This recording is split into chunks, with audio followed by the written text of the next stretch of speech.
Hey, Slunch. How do you do, buckaroos? I was trying to desperately to get this one started on Friday, but I ended up working a little late and I got home and had to shower and just took me a little longer to get going. It's a rough day, man. And I really would like to say a few things about it, but I feel like I probably better not at this juncture. But they'll just say it was the roughest day I've ever had at this particular workplace. Wasn't that the work itself was tough, but there was just something very weird and emotional happened today. It took a lot out of me, man.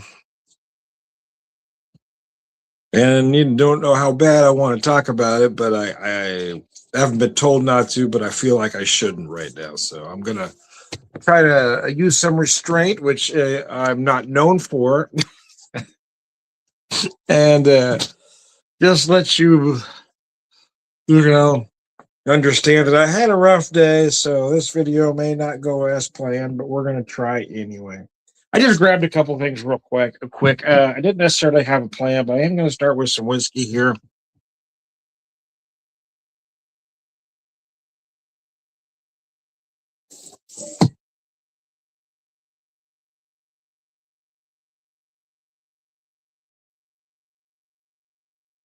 So I picked up the Bushmills 10 to do the Andy Chaser Andy Chaser um, St. Patrick's Day show. So I had the Bushmills 12, and as I was doing the show, this was delivered to me. I haven't been able to narrow down exactly who sent it, although I do have a couple of ideas, looking back on the situation. I'm not going to try to guess here with you, but I do have a couple pretty good ideas where it came from. Shit, I can't get it open, no. I'm just going to open it right here with you. But my fingers don't want to cooperate. Good Lord.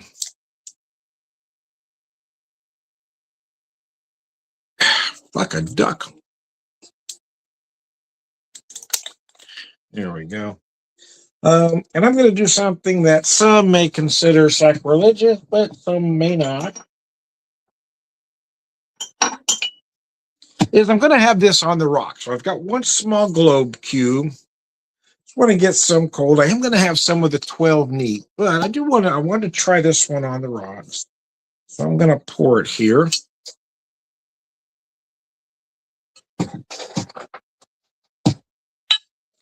Right in front of you.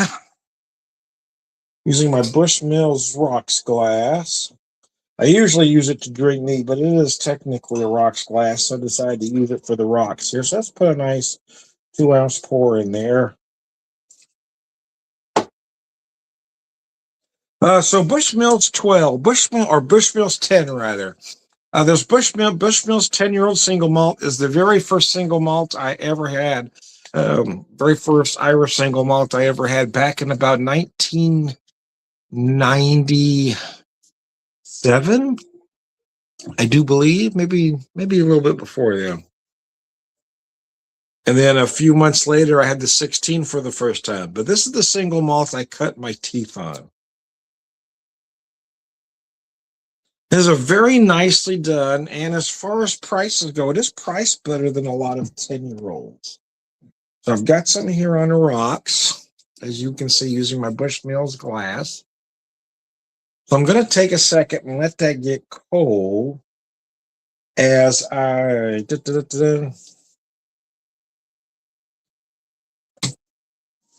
pour some of this 12-year-old neat.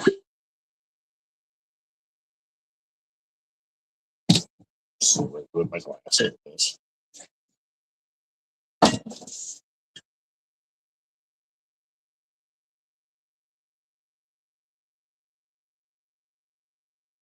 Both whiskeys are 80 proof whiskeys. I'm going to put a generous pour in that one too.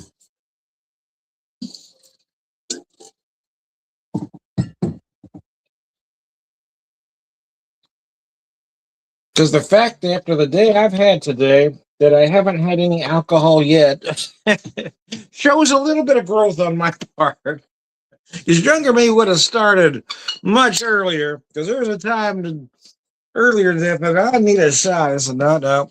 You need to stay focused and handle the situation. Oh, mercy. Okay. So I got that poured neat. We're going to put it off to the side. I just didn't want to start right away on this. I don't want too much melt off to get in here.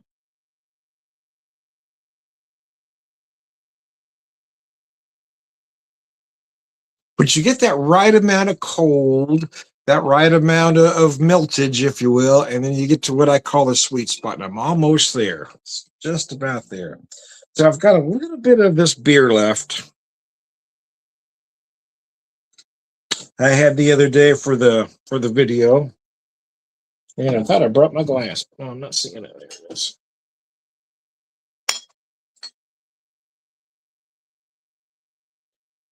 This is an Irish ale, an American version of an Irish ale.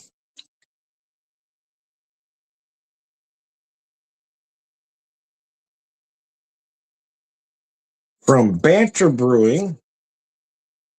Maybe a tad on the flat side now, but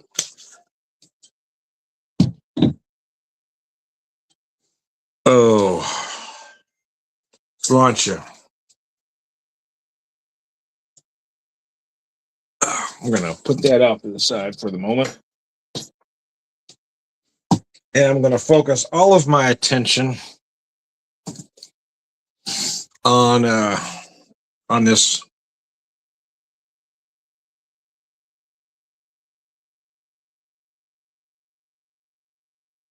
Oh, when I first started drinking this, I will be honest, I was drinking it on the rocks. I really wasn't drinking neat back then, 20 years ago.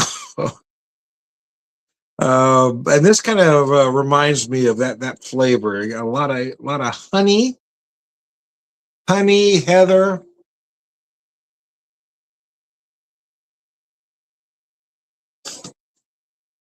Oh gosh, this is nice. Well, whoever you are, whoever gave me this bottle of whiskey, thank you. I'm getting a glare there that's taking off half my face from the light. I got that light in the wrong spot there. There you go. I got to put my head right there to block it. I didn't realize it was going to do that. Oh well.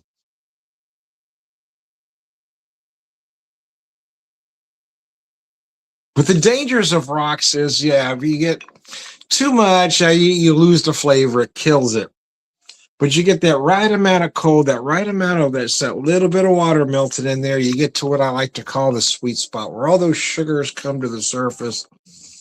Feel a lot of honey again, like I said earlier.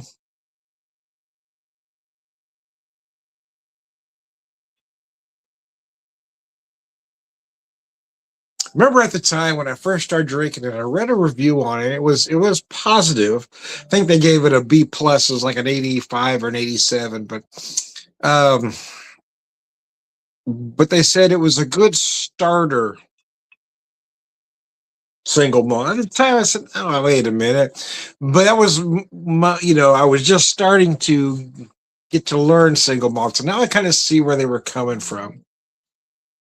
It's not the most nuanced of single malts, and it is very subtle, which makes it a good place to start if you're just learning about single malts.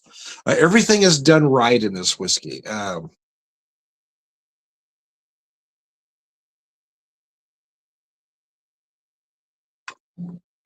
yeah,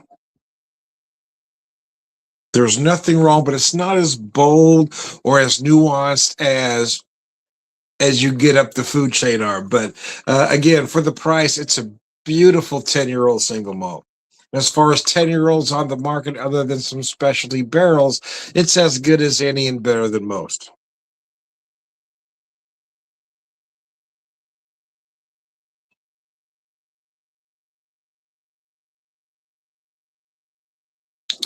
Oh, God. My first alcohol of the day, boy. I needed that. I had a day, man. It was an emotional one. That was physically hard, but there was just a situation I had to handle that is just gonna really want to talk about it, but feel I shouldn't. But it was one of those situations I never thought I'd have to handle.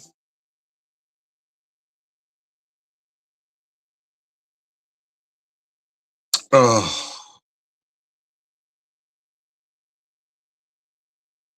I'll tell you one thing I am grateful for. I'm grateful for a lot of things, but I'm really grateful that I looked into this particular job that I have now. At the time I did, it was a godsend. I worked for two of the greatest individuals on the planet, the best folks I've ever worked for in my life. But the other part of that is that I actually get to, I'm on that side of the bar, but the people that I serve on a daily basis are my friends. And there are times when I'm not behind the bar, I'm on the other side of the bar talking to them, or I'm somewhere else with them. I mean, I literally get to hang out with my friends every day, even though I'm working. It's still okay because we have some conversations and it's a lot of fun.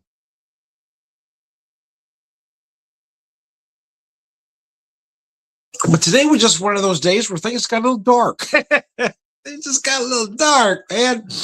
Oh, let me set that down. Again, just some things happen that you're not expecting, and it's hard to react to it because you're so I don't know, flabbergasted. Maybe is the right word. I was trying to think of another word, but that's the one that came to mind. I was just so taken aback by the particular situation that I wasn't really sure how to react.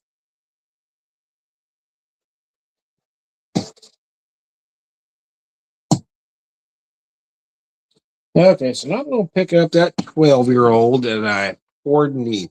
Because I was originally not going to open that 10 and pour some of the 12 on the rocks. I thought, no, I'm not going to pour that good 12 on the rocks. That would seems, that seems not right, man. That just seems not right. Even though back in the day I did drink it on the rocks, and as an older person, it's just wrong. You don't put a 12-year-old whiskey on the rocks. Anyway,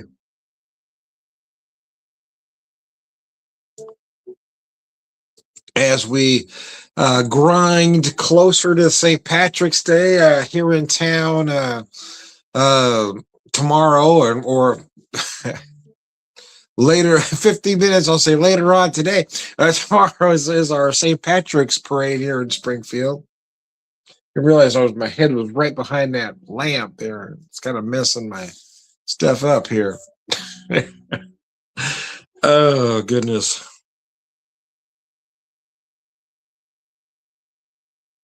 So a friend of mine, his company has a float every year, and he kind of ramrods it. I guess he's kind of in charge there. And last year he asked me if I wanted to take part. I said, yeah, I reluctantly said yes because I'm not really a parade guy, if I'm being honest.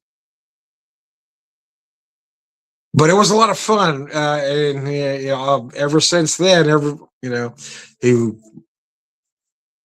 kept asking me if I was going to do it this year or asked me to be a part of it again. And I said I would. This year, I just made sure that I had that day and the following day off. Last year, I had to work the next day. And oh my God, that was a hangover from hell. It was brutal, man. Anyways, so yeah, so tomorrow, later tomorrow, I've got the parade tomorrow. And then I've had a couple friends that asked me if I wanted to meet them later for a drink. One of some folks from here that in town where I work with, but a friend just messaged me from a friend that lives in Columbia. Actually, messaged me about meeting him at Bruco tomorrow after the parade. So, and I think that's where the other friend wanted to meet as well. So, oh. I find it really weird in my old age. I have more friends now than I've ever had.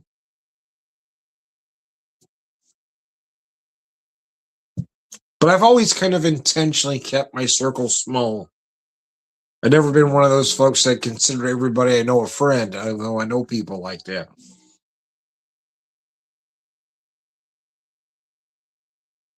I've always only hung around a small group of people through each phase of my life, if you will. And then some people you get real close to right away, but then the situation changes or you move away and somehow you lose contact with those folks. But it doesn't make them any less important. Some folks are just important for a certain time in your life. You needed them. So the powers that be put you there.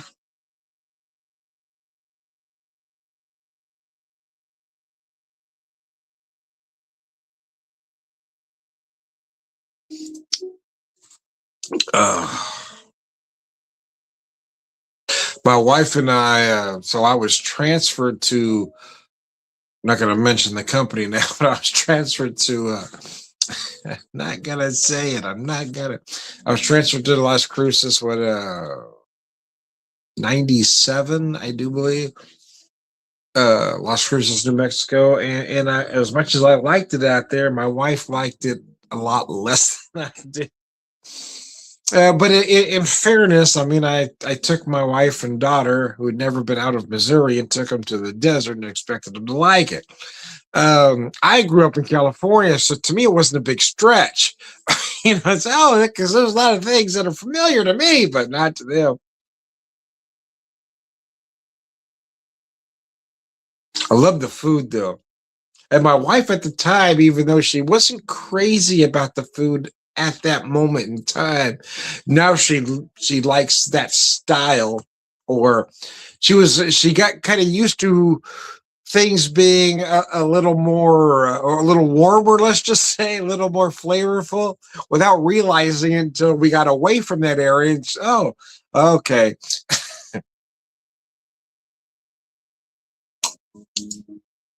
But our son was actually born in El Paso in 1998. I was transferred to El Paso,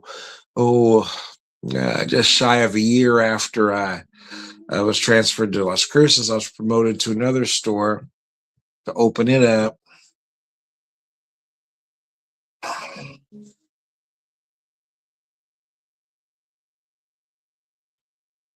And again, as much as I liked it, uh, my wife hated it.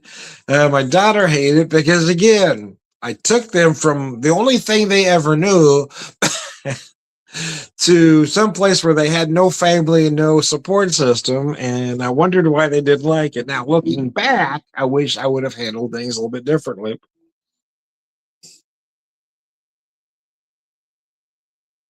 But it's certainly understandable why they didn't like it. It was just so much different than where they came from. I loved it because, again, it wasn't that much of a stretch for me, right, from California. It was more of a desert, obviously, but I mean, a lot of the, what's the word? Kind of the I don't know, the way of life, I guess. Some of the restaurants, that kind of thing. I mean, there was just a lot of things that seemed familiar to me. And even though El Paso is technically Texas, it's not really Texas, right?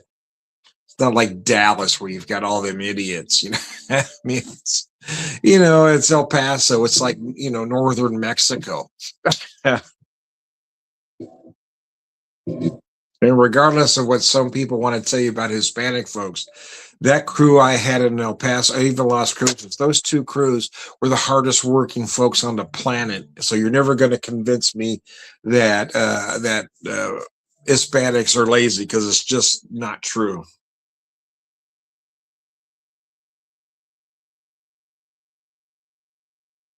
Uh, Gosh, that's good. But I will be honest, I probably really didn't start enjoying whiskey neat most of the time until I was past 50. I mean, I would drink some whiskey neat here and there, but now at 60, even or approaching 61, I guess. Yeah, I do tend to drink most of my whiskey neat now, or I'm having a cocktail.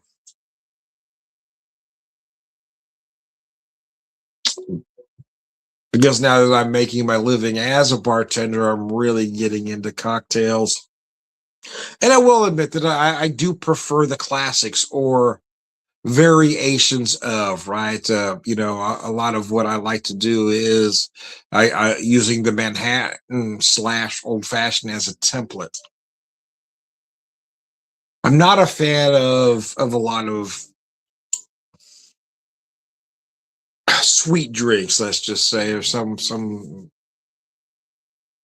10 ingredient drinks, but I have learned how to make some and take or make my versions of, right. It's okay, this isn't for me, but let's do this. My thing is I'm a booze forward cocktail guy or a whiskey forward cocktail person. The Manhattan, the martini, the old fashioned, I like those whiskey forward cocktails. So if you're using a lot of fruit juice and a lot of other ingredients to mask the alcohol, I'm just not a fan, because I think those drinks are for people that don't like alcohol. Right. If you want the taste of fruit juice, drink fruit juice.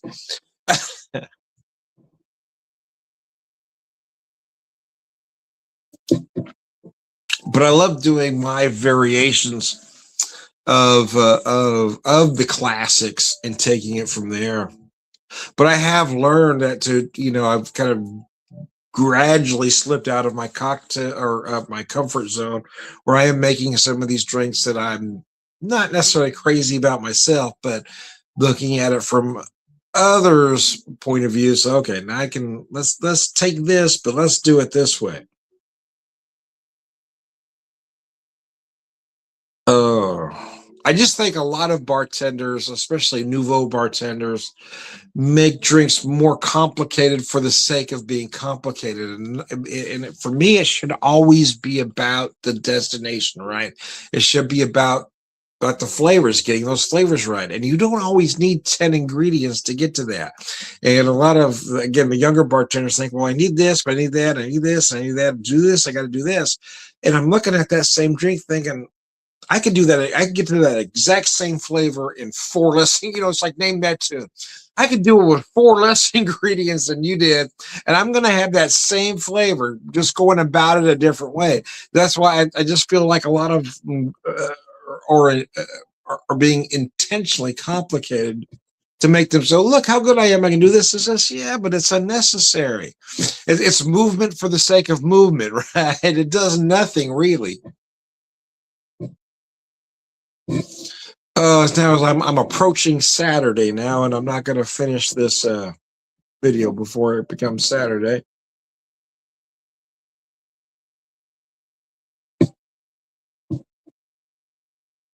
Uh,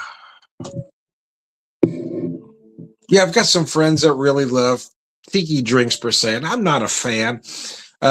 Because again, I mean, I like a booze forward cocktail. I don't like that. But if this is what you like, hey man, I don't want to mask the alcohol, right? I don't understand folks that want to change that flavor. But I am learning to do things like that, because as a bartender, you kind of have to. But I mean, for me, it's like a brewer, right? If I walk into a brewery, for instance, I'm looking for a classic style, right? And if all they have is milkshakes and the hazies, I'm thinking, okay, they found a niche, but they're not necessarily great brewers, right? Unless you can brew a classic style, like a classic Pilsner, a Kolsch, an English mild, even. Unless you can brew a beer like that correctly, you're not really a true brewer. And I feel the same way about bartenders. You go into places and all they have is these crazy ass 100 ingredient concocted cocktails. But I'm thinking, if you can't make the perfect martini, or if you can't make a Manhattan right, you're not really a bartender. So that's how I'm looking at it. You got to have those classics dialed in before you can go another direction.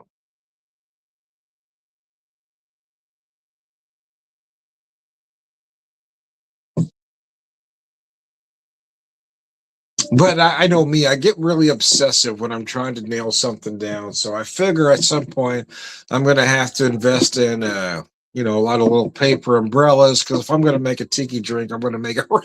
I have to just buy the garnish. Okay, this is what we're going to do. But I will admit, yeah, for me, I'm a classics guy, right? With everything, to be honest with you, if we're talking food, cocktails, beer, I'm all about the classics. Especially as I get older, that's really become my niche.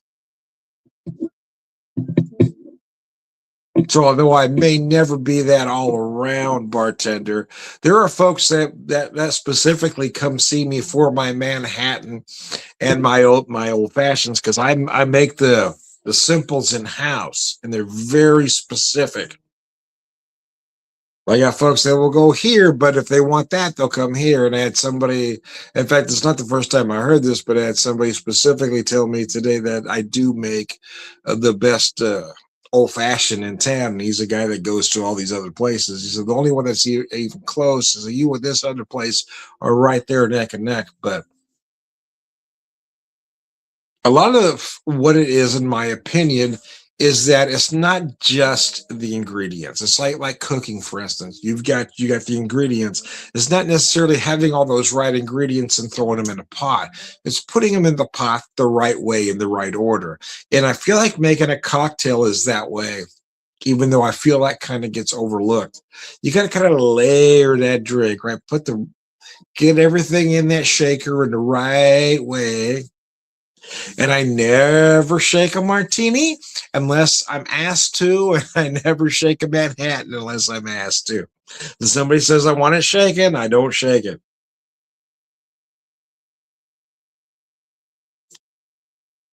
Oh man, that is good. That is really good. Thought about extending this video a little bit longer, but I'm already. I've done a lot of talking, so I'm already close to 30 minutes. So I'm going to finish this with you. I'm going to end it. I thought about doing a second video, but I really need to eat something. So I'm going to make a sandwich, and then I may come back very early Saturday morning, but who knows? Anyways.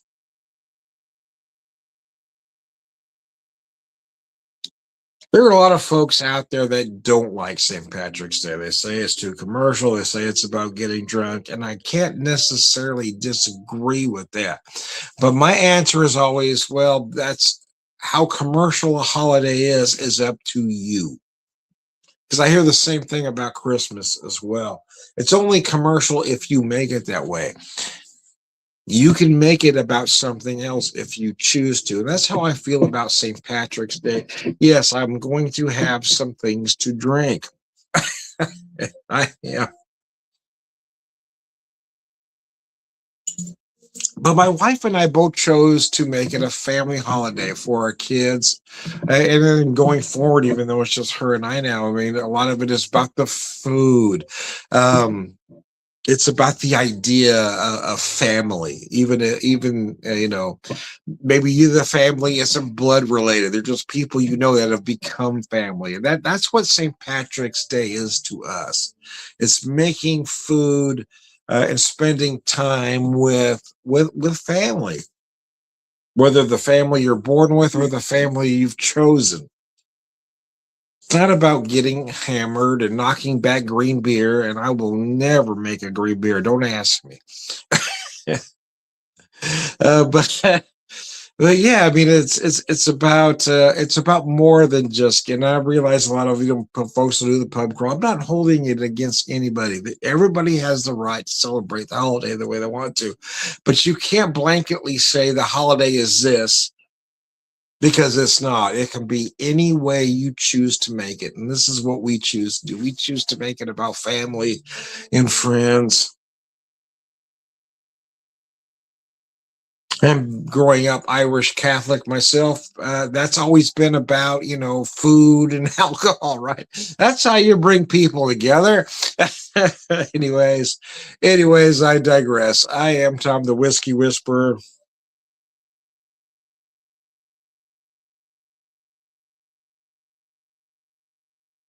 Gosh, that 12-year-old is so gorgeous. I'm Tom the Whiskey Whisperer, Whiskey Evangelist, prolific whiskey drinker, purveyor wisdom.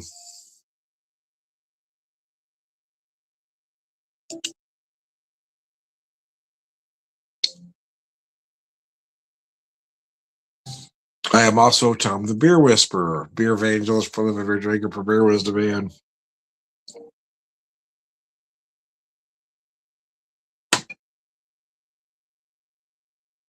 Oh man, their whiskey's insane. I mostly bought the 12, as I said in other videos, because I hadn't had the 12 before. I didn't even realize I had a 12, if I'm being honest, because I've always had the 10, the 16, and the 21. And I bought the 21, I don't know, about a decade and a half ago, and it was $100. It's 99 and change. Now it's like two and a half. So there's no way I'm ever going to buy the 21 again.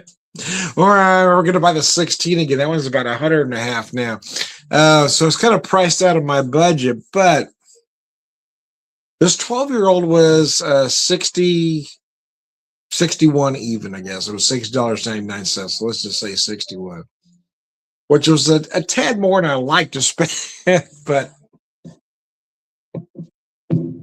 But American single malts of at the same price point were 6 and 8 year old, because I thought about buying another, buying an Irish owned or American Irish owned American single malt that I've had before. That's very much like an Irish, but it was like 65, and it was just an 8 year old. So no. But because I never had this 12-year-old, I really wanted to try it, and it really is worth the money. It's a damn fine whiskey.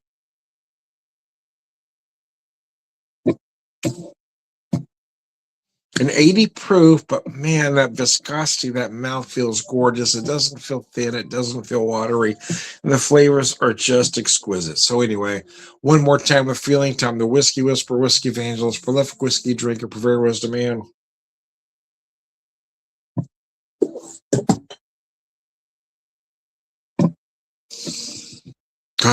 All around good guy, Sláinte. Thanks for tuning in, guys.